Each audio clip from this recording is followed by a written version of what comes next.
full tilt. Very impressive.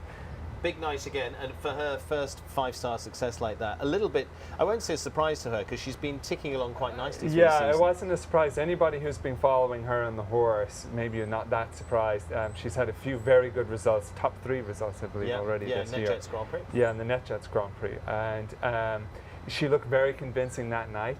And I think the horse is fantastic. It really is one of my favourite horses in the world right now. Lady Louise looking fabulous there. And the nice thing is, she said, it's a horse that she's been with right the way through its career. It's incredible, and it's really nice to see that where somebody develops a horse from a very young age all the way up. You create a wonderful connection with that horse, and it's unbelievable the lengths, the heights that people can reach when they do that. And she's doing it as an amateur. She's proving it, yeah. Yeah, she's doing it. We've got a little interview with her coming up. Let's take a look at that, because we caught up with Luciana after her success here. And like I say, it is a lovely story that comes out of it and just shows what can happen in your career. Here's what she had to say. A fantastic Bainbridge Grand Prix for the 5-star here last week here in Wellington. And Luciana Lossio, our new champion. Luciana, congratulations. Thank you so much, Steve. I'm so happy. For you, I'm sure you're enjoying the time after the event now to celebrate. Yes, a lot. Actually, I'm so happy because that was such a big victory for me. It's unbelievable to win a 5 stars here in Wellington with the best riders of the world. For you, a little bit special, and we were discussing, you actually class yourself as an amateur. Yes, I am an amateur. I ride horses basically at the weekends because I'm a lawyer. I was a justice until 5 years ago, but I love horses. I ride since I was 6 years old. I rode for almost 15 years, then I stopped for 15 and came back. And for you, you've been able to support yourself in the sport, and for you, it was a big step up there. But you've been building towards it all season. Yes, I've been with Lady Louise for 6 years, and we beginning to jumping amateurs 120, medium amateurs, and then we went going up to jump high amateurs, and then 140 and 150, and now we are here with the best of the world. How do you balance all of that? How do you find that with the day job as well? It's very hard. It's very hard. But I'm doing well, I think. Basically, I ride horses on the weekends and once in a while, one day during the week. And we're training and showing, and I think the things are working well. They're working very well. A good fairy story too in there, because you only just got into the 5-star. You got told, I think, just before the start of the week, okay, you're in. Yes, I knew that I was getting in Sunday at the end of the day. And I was so happy because if I didn't get in, I should go back to Brazil to work 1 week there and then to come back to try to jump the 4 stars. So when I knew it, when I received the information, I was so happy. And it worked. It was fantastic. Certainly did work. And Lady Louise in there, it's wonderful to have that relationship of the two of you coming through to develop together. Talk us through your round a little bit of last night. What was it like? Last night was a very special night because the week before we had jumped the Nations Cup and we didn't go well at the water jump. And I was very preoccupied with that. But yesterday, she was perfect at the water jump, and we did clear around. The atmosphere here to jump Saturday nights is fantastic. This show jump is absolutely unique in the world because the organization, the best of the world are here. Is such a extraordinary experience. And for you going in onto that Saturday night to go in and go for the win there, and you got over the line, what was that feeling like? Tell us a bit about it. It was, I don't have words to describe that, because it's fantastic. And we had a lot of friends here, a lot of Brazilian friends, my family. So it was unbelievable. I think I'm going to keep that memory for the rest of my life. For you, it's back to the day job, back in Brazil for a little bit, and then back later in the season. Yes, I'm going to Brazil tonight. I'm going to stay there for 10 days, and then I come back try to jump the 4 and 5 stars, 11, the WEF 11 and 12. So for you, you obviously have a good team here as well supporting you. Oh yes, a very good team. They are fantastic here also. Tell us a little bit about the team behind you. Oh, the team behind me, I had my boyfriend that helped me a lot, and my groom is a fantastic person also, and that's it. My team is that. Nice and simple, and it works. Yes, very well. Excellent. Well, Luciana, congratulations. It's a wonderful story. Well done. Thank you so much. Wishing her the very best. Fantastic result for Luciana here in Wellington. Bainbridge 5-star Grand Prix going her way, and many more, I'm sure, in the future. Well done. Good stuff. Great way to bring the story together for the Bainbridge Week. Well, there we go, a little rundown from the morning after the night before. It was a fantastic success. As she said, you know, amateur rider in there, she's a lawyer, she's got all that to contend with. Rise of the weekend, it makes it a special story. It really is. It's quite wonderful to see, and I think it's exceptional to compete at that level, that those jumps are so big and those tracks are so technical. I think it's very impressive that she can just show up and get on. But it's also a testament to the bond that she has with her horse. Yeah. And the job that she's done producing that horse. Obviously she's done something right, because for a horse to trust her to compete at that level and jump those jumps, it's incredible and wonderful to see. Lovely to see. Anna, let's move on nicely to you. That gives me a nice segue onto you, actually. For you this season, World Cup winner already into the season, tell us a little bit about how it's gone and the horse you've been riding. You mentioned a little earlier. His name's Fievel. I've ridden him his owner brought him to me about 4 years ago. And she actually came to me for a different horse that she was having an issue with. And with that horse, I showed him in the small tour CDIs and was on a Nations Cup team with him. And she always rode Fievel, like that was her horse. Yeah. And he's perfect for her. She showed him in the amateur small tour. And then we moved him up to starting to learn the Grand Prix moves. She's never shown Grand Prix. Yeah. At the time that he was coming to Grand Prix, I was pregnant, so I was mainly helping her. A little bit of your test here. Mainly helping her from the ground. Yeah. But he's so great. He has such a great temperament that I rode. He was one of the last horses I rode while I was pregnant. And so then I had May and November, and she and the horse did their first Grand Prix together at WEC in November, and then she showed him all the next year, I2 and Grand Prix and like the amateur stuff in the CDIs, and she did really well. And then she got a neck injury, not on horseback, but she was like, well, why don't you just show him in some national Grand Prix? And I had off and on just to help her school him. And then she asked my coach, Ann Gribbons, she's like, how good is this horse? And it was so funny because Anne would see me ride him, and she loves him. Yeah. And she'd hide how much she loved seeing me ride him, because she's like, no, this is Cynthia's horse. He's perfect for her, and we're not going to take him away from her. And she was like, you have plenty of horses to ride, and same. I was like, I do. I'm lucky enough to have so many great horses to ride. And so, we brought him along for Cynthia. Yeah. So then when she got hurt, I was showing him anyways. She was like, well, why don't you just try a CDI?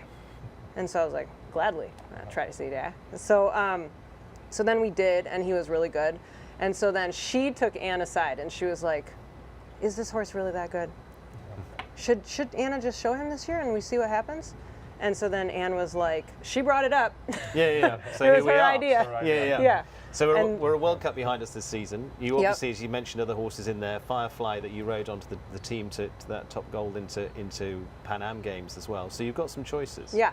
So with Firefly, we after the Pan Ams, we started showing Fievel in the World Cup qualifiers. So I rode him in the specials over the fall, and trying to get him qualified onto the short list. That was my big goal. Like my whole goal, even before Fievel, was that I wanted to get Firefly on that top 8 to go to Europe, because for me in my situation, I have a family, and and I have a farm and clients and everything. So I was like, I don't really have the ability to go to Europe and show there for the experience. And I was like, with whatever happens, if I could get on that short list and I could go to Europe and compete in the selection trials, I was like, that was such a big thing for me.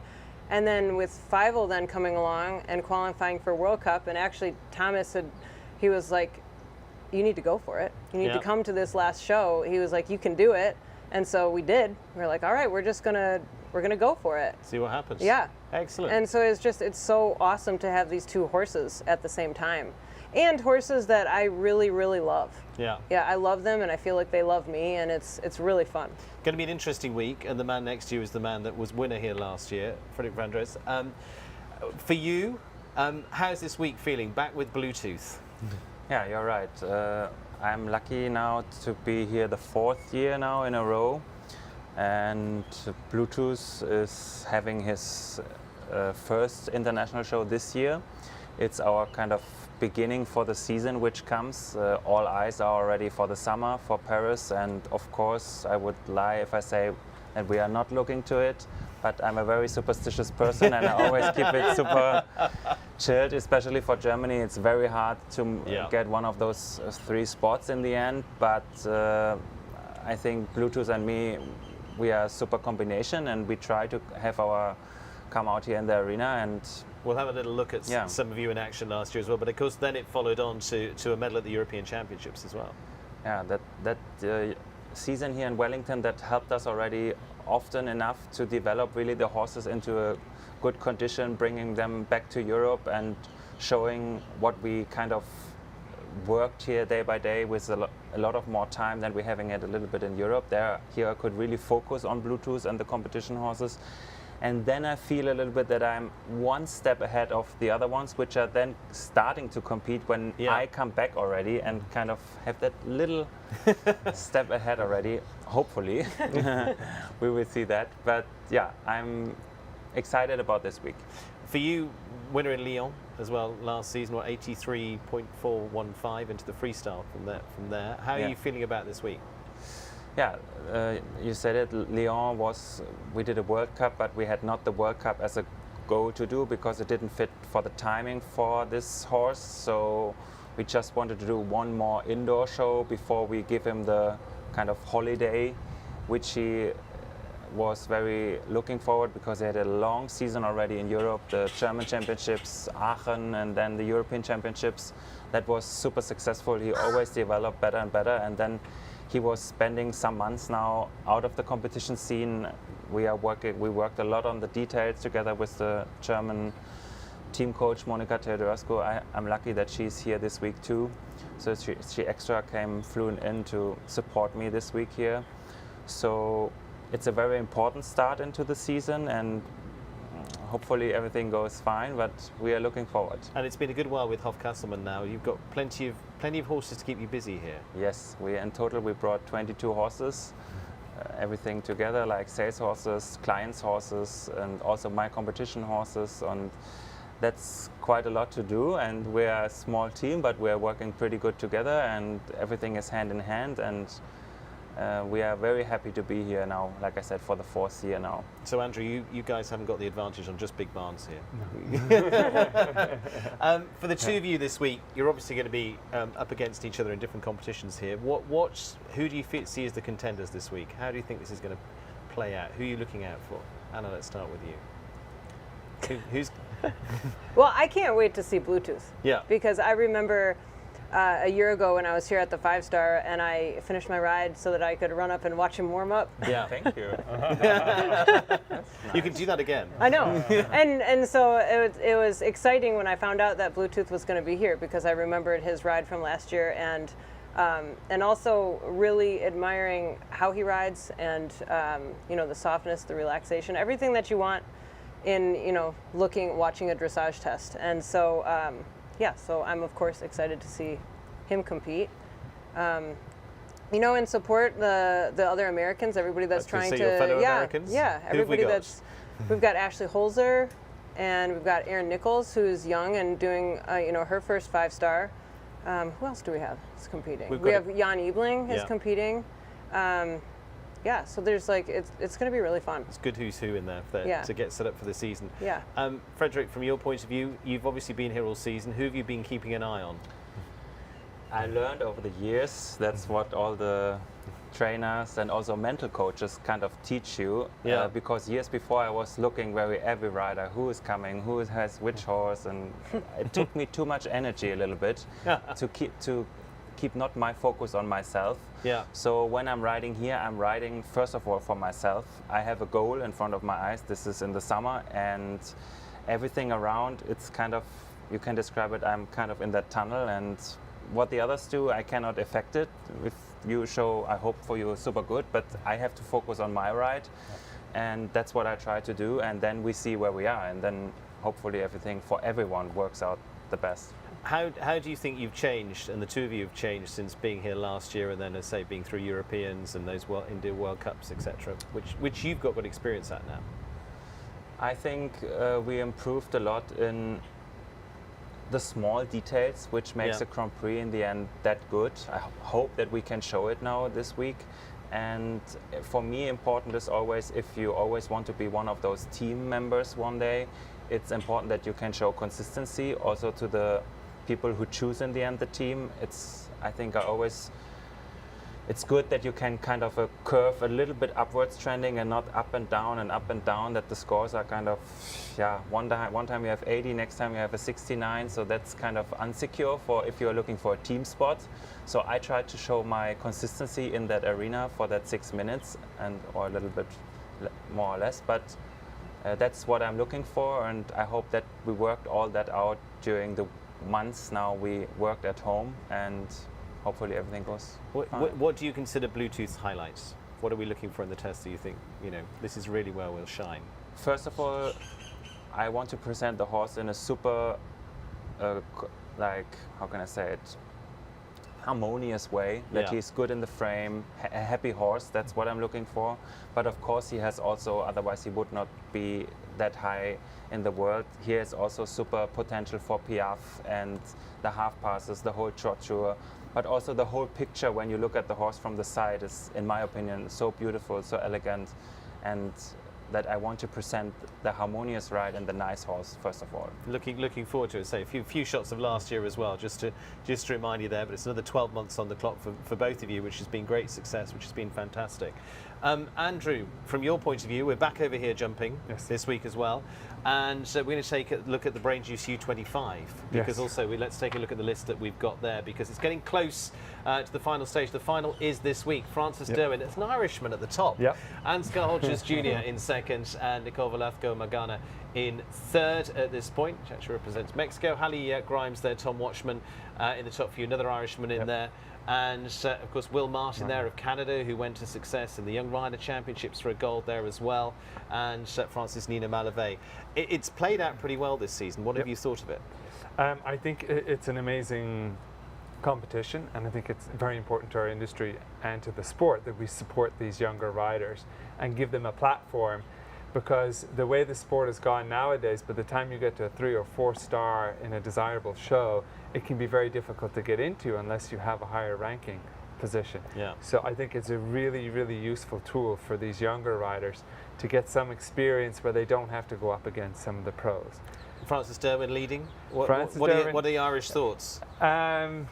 Yeah, he looks pretty strong. Yeah. He's going to be hard to catch because he has a number of points as well. He's has a considerable lead that he really, really has to mess up in the final. Give me a little bit of background on Francis, if you know. Oh, Francis. We come from the same area. Yeah. He's from Athlone in Ireland, and I'm from Ballinasloe, literally the next town over. And his family were consummate horsemen, very much in the industry and in the business for years. Growing up, his dad would have been one of the kind of prominent horse dealers and horse producers in Ireland as well, and very, very well known for their abilities to buy and sell horses, and just very savvy guys. So he's got all the tools. Yeah, and Francis just grew up on horseback, metaphorically. He would have had it accessible to him his whole life. Good horses and amazing guidance from his parents as well. Like everyone sitting here. Yeah. Anna, when did you start? I started, I think, when I was about 7. My mom and I took riding lessons together. Yeah, lovely. Frederic? Me too, like 7 to 8 years old, but my family has nothing to do with horses, so. That's interesting. So where did that come from? Yeah, good question. We're forced into it. Far in the genetics somewhere, I don't know. We went with a couple of friends from the school to a local riding school, and then we had our 10 riding lessons, and I was the only one who stayed then. That's it. That was it. And here you are now. All a bit different. Let's wrap up a little of last week as well, because it was also Hunter Derbies out there too. Jimmy Turano and Luciana were out on the field as the triumphant combination out there on the grass this time. Jimmy swapping also from being 5-star rider last week. He was also doing that, and out there as a Hunter champion. Andrew. I think it's incredible how he can do it, because they're two very different styles of riding, and the reality is the accuracy and the finesse that's involved in riding a Hunter at this level, and then to come with a much more intense and aggressive ride at much bigger jumps, and to be able to adapt from one to the other. It's really quite something. I don't think I'd be able to do it myself. I wouldn't even try it. You're not going to get out there to do it. No, not anytime soon. But I think it's really, really impressive to someone that they can compete at such a high level in both different sports. It's like switching from basketball to baseball almost. You know, it's. Anna, you didn't get tempted by the Hunter world here in America at any point? No, straight on dressage. I was afraid to jump, so that's never going to happen. You're very good at what you do. Okay, so that was that. And also in jumping, we had the Helgstrand 2-star Grand Prix as well. Caitlin Boyle and Navarre riding to success last Saturday as well, in fine form for them. Fabulous for them to finish it off. Again, it gives a good opportunity, good look around what's happening in the classes here this week, as we'll also have the young horse finals this week here, Andrew. Yeah, the young horses, it's quite different in North America to be producing young horses, and that's why I feel it's very important for Lovestra to support a competition like this. I think they're very generous, and we should all be very thankful to them, because they give an opportunity to young professionals and older professionals to produce young horses and actually make a living doing it with the prize money. So otherwise it wouldn't be feasible to do it here. You'd have to only do it in Europe. So I think it's really nice to see people produce some young horses here in Wellington. Yeah, and it's been the same over the dressage side. You've had plenty of young horses in action over there. Yeah. They run one, I think, every time there's a CDI, or every week. Yeah. And it's important to be able, because also for professionals like me, to bring a young horse along at the same time that you're competing at a high level. It's also nice to bring some young horses here. So it gives opportunity to everybody at every level to have a nice young horse in Wellington. And the nice thing in Wellington, you've got all the disciplines together, but there's a good crossover these days, because you guys in jumping are very much looking at these guys in dressage. Well, as the sport evolves, we're starting to have to take more and more. Every year we're having to get more accurate with our ride and more precise with our flat work. Now, it's very important that I stress, dressage, pure dressage is quite different to jumping flat work. In pure dressage, the movement itself is the end goal, whereas in show jumping, we need control and we need straightness and we need power. That's it. We use their movements to achieve that, but the movements themselves are not the end goal. And fight the corner for dressage. Yeah. I mean, really, would you agree? It is about all that. Like the movements you can do better, because you have the control and the straightness and the throughness and the relax. We need a straight horse too. You need a straight horse. So there you go. At the end of the day, we're all after a straight, connected, and you said something interesting, comfortable, harmonious ride. And in show jumping, we have the same. And if you have 95% control going into the ring, you're going to lose 20-30% once that horse's blood gets up. But if you only have 60% control and you lose that 20, you're down to only 35-40% control over what the horse is doing. And in modern sport, in modern show jumping, that's not enough. It's interesting, Anna, how we're coming down to the percentages as well. We talk dressage a lot, but how with both of you that both sports are getting to that level. Yeah, and being able to maintain that control and that harmony between the horse and the rider. And even when you and I are commentating, I talk a lot about certain people have a wonderful harmony and control.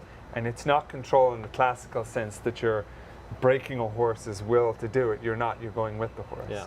And I really believe in high-end dressage, modern dressage now. The horses are so precise and so motivated that it has to be a harmony. It cannot be this bullying, it's over-domination of a horse anymore. I don't think it even works in dressage anymore. It's harmony all the way, isn't it? I mean, you've built relationships with all your horses. Yeah, it starts with a partnership. It starts with a everywhere. partnership. And if you don't have this connection to your horse, you're anyway kind of the first loser. Yeah? You are, and I really think riders like you guys are just going to beat these riders that rely too much on too much strength and too much control. So what we're saying is, we put you into jumping you two, you can beat it. Oh, God. I can't beat them, but they can certainly hold their own, because the reality is they have developed a system in which they can really maintain a good harmony between the horse and the rider. And the thing is, again, going back to dressage, Frederic, it takes a long time to do that. Yeah, years. Even longer for you guys, I think. Super long way, and there are ups and downs. Yes. Huh? That's also, it's not always going No. straight up and No. everything is reachable so easy. It's a long way, and Yeah. but for you the same. Huh? The same, but the difference for us is we can lose everything in a split second. We make one bad decision to a wall or to a triple combination. I mean, it's gone. Everything is gone. But that's You're now 6 months. Oh, I Rebuilding now I see, the yeah. confidence in getting Yeah, them yeah, I sound can if they see. hurt themselves. In dressage, yes, you can lose it, but hopefully it shouldn't take you as long to regain it. You can pull it back. Unless you do some Pull real it back. damage. Sometimes in the more ring. easy, sometimes not. But Sometimes yeah. not. Yeah, but I think at the end of the day, our goal is similar to you guys. It's that performance that we want out of the horse, but it's more through a harmony working with the Yes. horse than against the horse. And How have you felt? I mean, let's talk performances very quickly. The two of you, which has been, you felt, your best classic performance? Which is the one you've come out the arena and gone, nailed it? I have to say, the very first test at the Pan Ams, I was so proud of my horse, Yeah. because we traveled across the world. Excuse me, sorry. And actually, what Frederic was saying, with showing consistency and having clean rides, and the harmony. And Anne has always drilled into me the same thing. She was like, what impresses the selectors, and what is, that your horse is so trained and your horse is so trusting of you that you can go anywhere and you can put down the test. And she was like, and putting down a clean test is so Yeah. important, that you can go and you can do it over and over again. And a couple shows back, my nerves had gotten the best of me, and I didn't have a clean test. And my dad, who is not a trainer, not a horse, I mean, he is a horse person because he's such a sports guy, so like he's very interested in what I do. But he said to me, he goes, Anna, you need to ride that test until you're surprised if you make a mistake. And I thought about that, and I was like, he's right. right. And so, like every few days, not to override the horse or anything, but like between then and the next show was a couple weeks, and I rode the test 2 or 3 times. Yeah. And just videotaped it. And even if I made a mistake, I didn't redo. I just finished the test. Yeah. And the next show, I had a clean test. There we and go. I was like, okay, Work it through. yeah. And then I went to Pan Ams, and I, again, working on the details and trying to make certain things better. And I went in there, and not only did I have a clean test, but he went so well for me. And so I came out of there, and I was just so proud. Didn't even care about the score. I was just so happy with both of us. Yeah. I was there. It was pretty special. Yeah. Frederic, from your point of view, which day do you feel that your partnership nailed it? Yeah, I mean, I had some Grand Prix rides already, but often I come out and say, oh, that was this and that and that. But when I remember back, sometimes you have shows you really, you achieve something and some not, but Aachen is kind of my show Yeah. where I always had some good rides already, I have to Yeah. say. That's kind of my show a little bit. Yeah. I really like it there. rides. Yeah. It's not a bad show. No, so- really, I have Yeah. to say, like Aachen, I had some good rides there. But you do also have that confidence feeling of coming to some venues that you just feel, I can do well here. Yeah, and some I could leave already when I Yeah, entered the walk in the stage. door, this I was isn't like, for me. that's not my show. Brilliant. Well, good luck this week. Going to let you, because you've got to go and trot up horses and do everything else. Frederic, good luck. Potential repeat. We'll cross our fingers and see what happens. Yes, we will see. Anna, congratulations on success at the Pan Ams. Congratulations Thank here as you. well. Looking forward ahead to World Cups and everything else that comes with it. Well done. Andrew, thank you very much for joining us. You're going to be busy. You've got lots going on this week. 2 students in the U25, and Yeah. that's it. So I'll be busy. Will Martin is actually a student of mine, so we're excited There for you that. go. Hopefully he'll move up a couple more places. So. Excellent. Good luck to them. Looking forward to it. And so, as I say, tune in this week. You can follow lots going on. We're going to be back in the evenings with dressage on Wednesday and on Friday. On Wednesday with the Grand Prix, on Friday with the Grand Prix special and the freestyle as well. And those brought to us by Douglas Elliman and Haven Safe Farm as well. So thanks to them too. And as I say, you've got everything from young horses to Brain Juice U25 final and the Horseware Island Grand Prix. Nowhere else to go but here at WEF. Join us here all this week, here on Week 10. We'll see you very soon.